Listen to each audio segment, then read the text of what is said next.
po ang gusto nila. So ang ibig sabihin po, gusto natin maging malapit tayo sa hustisya. So sa malayo, ang ginagawa nila parang malapit. Pero pag tinutukan mo sa malapit, malayo. Malayo po ang ginagawa nilang hustisya. Kanina po papunta dito, we are one. Pangarap ko po, dasal ko para sa atin lahat. Sana po, maging Katoliko, maging born again, maging Muslim, maging kapatid sa Iglesia ni Cristo, maging Bisaya, maging Kapampangan, Bicolano, maging bata, maging matanda. Bilang Pilipino, makasigaw tayo. We are one. Oh, we are one. We are one. We are one. We are one. We are one. We are one. Baka pumayag po kayo Nakaw rin siguro na na we are one. makulong si Senator Marcoleta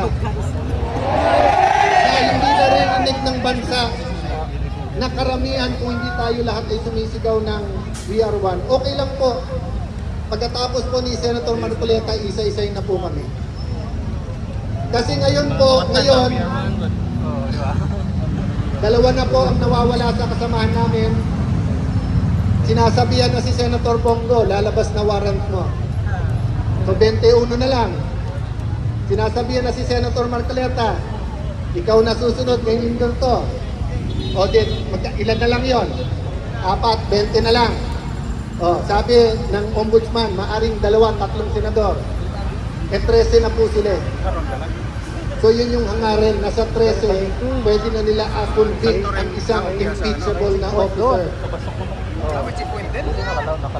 Kaya yung iba nating kasama sa EDSA noong 1986, yung pong nagsasabing laban, ay ngayon po hindi lumalaban. Bakit po? Bakit sila hindi lumalaban? Bakit sila hindi sumisigaw na we are one? Dahil gusto nila pag na-impeach ang Vice President, sila ma-appoint at sila naman ang maging Presidente. Dahil, bakit naman papayag ang Pangulo na ganun magiging Presidente? Kasi ang sabi naman ng Malacanang, sige, magkagawan na kayo. Wala namang eleksyon eh. Magchat-chatsa naman tayo. So, lahat po to ay sa pangalan lamang ng simpleng gawain. Ang gawain ng flood control.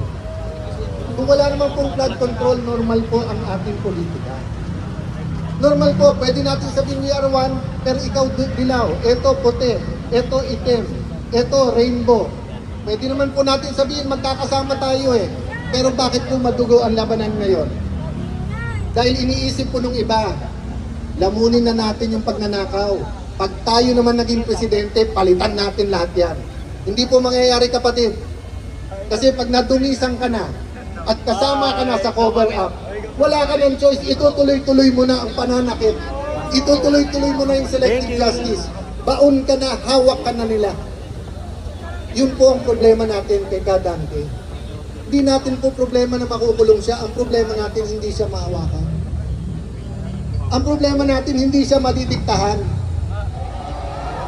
Kaya mga kapatid, sana hindi rin kayo madiktahan. At sana po, yung mga nakikinig sa kanilang mga bahay, yung mga nanonood, pagdasal nyo po yung nangyayari ngayon. Kung may konti kayong oras at pamasahe, pumunta na rin po kayo dito dahil welcome po kayong lahat. Welcome po kayong lahat. Welcome po kayong lahat. We are one. We are one. We are one. We are one.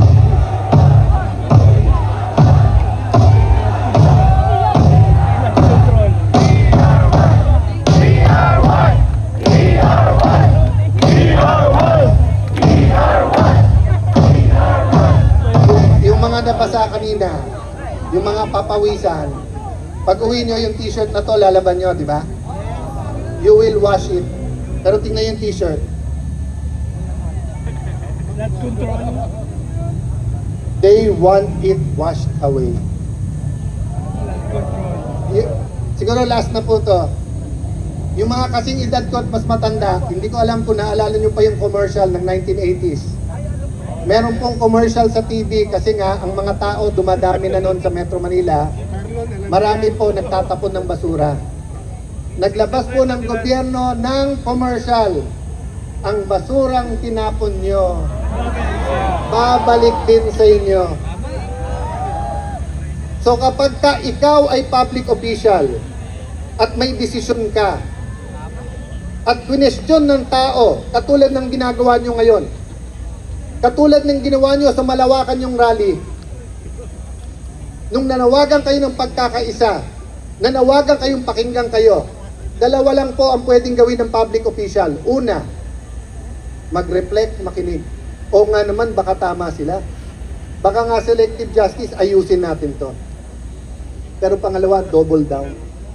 Double down, ibig sabihin, yung mali, lalo nilang pagpipilitan na tama. So nakita na ni Senator Lacson na nagkaloko-loko na yung Blue Ribbon Committee, inilagay pa si Erwin Tulfo.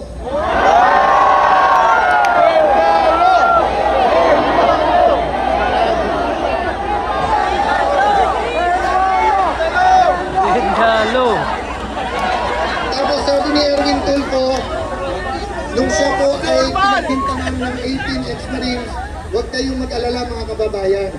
Hindi po ako, si Senator Pangilinan ang mag-ihiring. Pagkatapos naging 13 na sila. Ano po ang sabi ni Senator Erwin? Ang buhay ba natin ay iikot na lang sa flood control? Yun lang! Pagkatapos niyong nakawin ang mahigit 100 bilyong piso, ang trilyon-trilyong piso, sasabihan niyo kami, ang buhay ba natin iikot na lang sa investigasyon?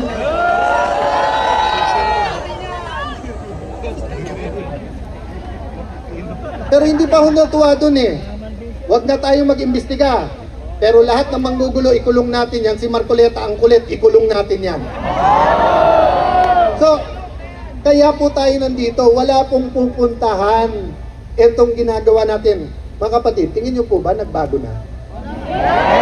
Ay, okay lang kung pagkatapos ng 1 year at sinabi, mahiya naman kayo, kung nahiya na lahat, di dapat nagrarally tayo dito para magpasalamat. Pero ang katotohanan po, tuloy pa rin naman ang korupsyon. Ang katotohanan naman namimili. Ikaw, very good ka. Ikaw umamin ka. Ikaw, magsoli ka. Sila na lang nagtuturo. Dapat natin na lang. Wala na pong daan para sa katotohanan. Sabi nila, hinaharang natin ang daan. Oo. Bakit? Eh, hinarang nyo na yung daan ng hustisya. Eh, di harangin naman namin ang EDSA. Ang sabi nyo, napeperwisyo ang traffic. Totoo po yun. At pasensya na po ang mga napeperwisyo sa traffic. Pero yung gutom araw-araw dahil linakaw ng gobyerno ang pera, hindi ba kayo napeperwisyo? Yung nawawalan ng trabaho, hindi ba kayo napeperwisyo?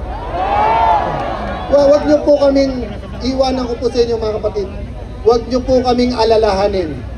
Si Jinggoy Estrada, si Senator Bato, si Senator Legarda na hindi nakaupong unang Senate President na babae, si Senator Amy Marcos na kung saan dapat na-enjoy niya ang pagbabalik ng Marcos sa Malacanang, pero pinili ni Amy lumaban kasama natin. Si Senator Pia na ang kanyang pinaglalaban, pamilya, anak, kababaihan. Pero isipin niyo po, kung hindi pa niya sinundo yung 18 Marines, hindi pa papasukin sa Senado. Si Senator Padilla, na nilalait nila, kulang daw sa kaalaman. Pero siya po, malinis ang puso at nung sinabi nandyan ng Marines, kahit po sino humarang, hindi pwede, papapasukin namin. So huwag niyo po kaming alalahanin, desidido po kami lumaban. Alalahanin niyo po inyong mga anak. Kasi kung ano tinanim natin ng 1986, kung ano tinanim natin ng 1992, kung ano tinanim natin ng 1998, EDSA 1, EDSA 2, EDSA 3 ba, naalala niyo pa? Kung ano tinanim po natin, yan ang ating anihin. So mga kapatid, yung inyong paninindigan today. Peaceful rally ha? Peaceful rally po. Kanina, pagkatapos sigaw yun yung We Are One, sumisigaw po din. Walang manggugulo, maayos lahat, di ba? Ang mga polis, mahal natin sila, ginagawa nila trabaho, pero sabi sa konstitusyon, ang pinakamataas, hindi presidente, ang pinakamataas sa isang demokrasi ay ang bayan. Sabi nung iba, huwag niyong idamay ang Diyos. Hindi po, nakalagay sa konstitusyon with the aid of the Almighty. Sabi po sa konstitusyon, tayo'y maka-Diyos. So mga kapatid, tuwing sisigaw kayo ng We Are One, sana maalala ng bawat Pilipino, anuman ang ating edad, anuman ang ating kakayanan, anuman ang ating trabaho, anuman ang ating sport, anuman ang ating kapansanan, anuman ang ating religion, sana dumating ang araw na lahat ng Pilipino ay pwedeng sumigaw ng